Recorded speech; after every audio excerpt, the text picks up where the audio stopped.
So as I got up to join this panel, I realized that I'm a bit of an oddball, a little bit different. I think I'm the only one on this panel who doesn't have something to say to Mitch about the wonderful things that he has done to support their organization. But then I realized that my former graduate school advisor, and now I guess I call him boss now that I've graduated, Michael Weber, actually works with Mitch, and so maybe I do have a lot to thank Mitch for, and I just didn't know it.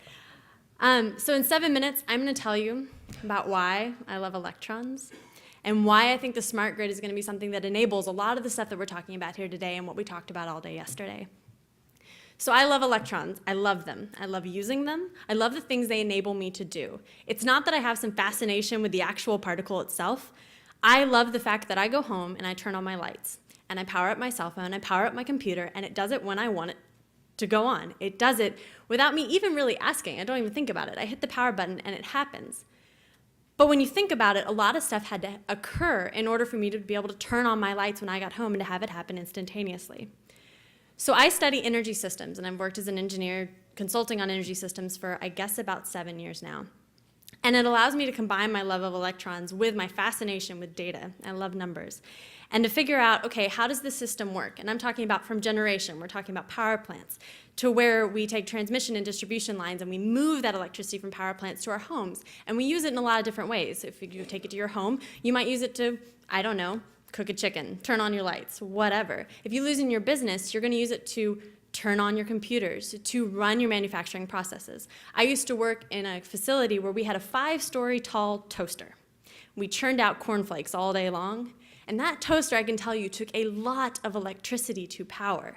And when we didn't have that energy, even for a moment, a lot of big problems happened. The focus of my work over the past about 5 years now, as a research associate now at the University of Texas and also as an engineer and consultant, is a concept called the smart grid.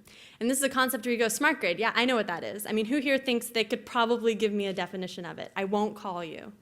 You could probably say smart grid, yes, I know what it is. I can define it. And then you sit there and you try to chew through it and you go, what the heck is this thing? Is it technology? Well, sort of. Is it policy? Okay, kinda. Is it markets? Is it business? Yeah, that's true too. How on earth do I take this thing and couple it into one short, sweet, cute definition saying this is what the smart grid is? I work on this topic not because I love electricity, but because it won't let me get away from it. It keeps on kicking me and saying, no, no, no, come back here and look at me. It won't let me go.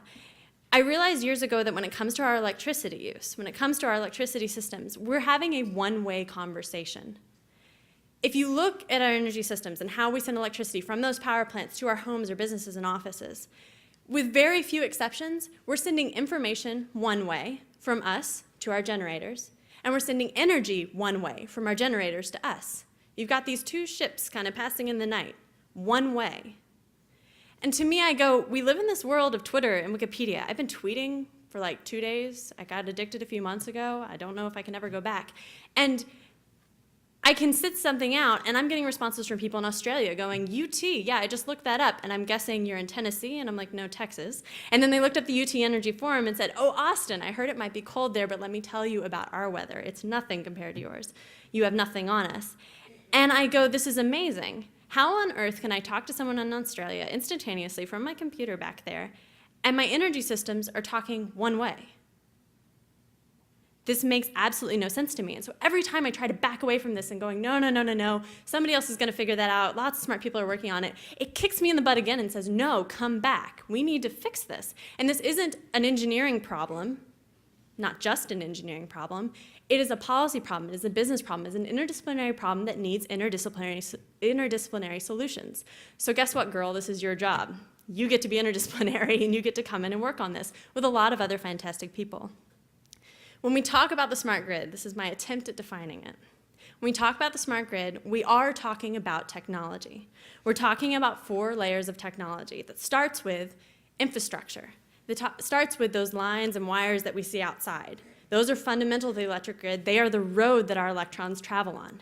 But building on that, we're talking about communication infrastructure. We're talking about talking back and forth, talking in 2 directions, whether it's wired or wireless, whatever, giving information some place to go, communication. And then on top of that, we're talking about a 3rd level of technology, which is data management. When you have a lot of numbers, that is great, but but until you can do something with them, what do they mean? They're just little bits and bytes floating around. And then on top of that, we're talking about customer and utility interfaces. So on a technology standpoint, you have the infrastructure, you have data management, communication, you have data management, and then on top of that, you have interfaces that allow people to say, what is my energy system doing? When I turn on that light, what did I just do? When I go home after I do a whole day of work and I say, I'm turning on my light, what did I just do? I think about my electric bill.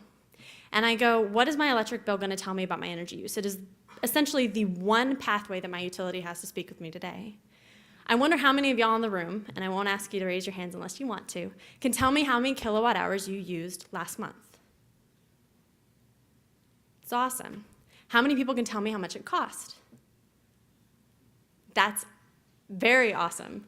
I know a lot of people who just pay and don't even think about it. But how many of y'all could tell me how many electrons, how many kilowatt hours you used on one day of last month? How much energy did you use on Christmas Day? I'm constantly running into all the things I don't know and can't know with the current system that these 4 layers of technology could perhaps solve for me. By having those 4 layers of technology, I can establish two-way communication, but it isn't that simple. The smart grid is not just smart technology. It is smart policies, and it is smart markets that allow us to use these technologies to interface with our energy, learn something from it, and do whatever it is that we want to do, whether that's lower our bill, lower our usage, or to meet some other priority we have, whether it's environmental impact or other. It doesn't matter. It allows you to reach the goals that you want to reach. And when we have established this two-way communication with these technologies and policies and markets, we can achieve the things that we talk about. I was actually sitting here in the first talk of the day, and I was going, man, he's going to steal every single thing I'm going to say for 7 minutes. This is no good. You talk about distributed generation. How can I effectively optimize my solar panels on my house if I don't know what they're doing at that instant, and I can't necessarily put them on the grid? How can I optimize how I use renewables and new energy technologies without this information? With the smart grid, the technologies, the policies, and the business, you can optimize these things. And that's all I have. Thanks.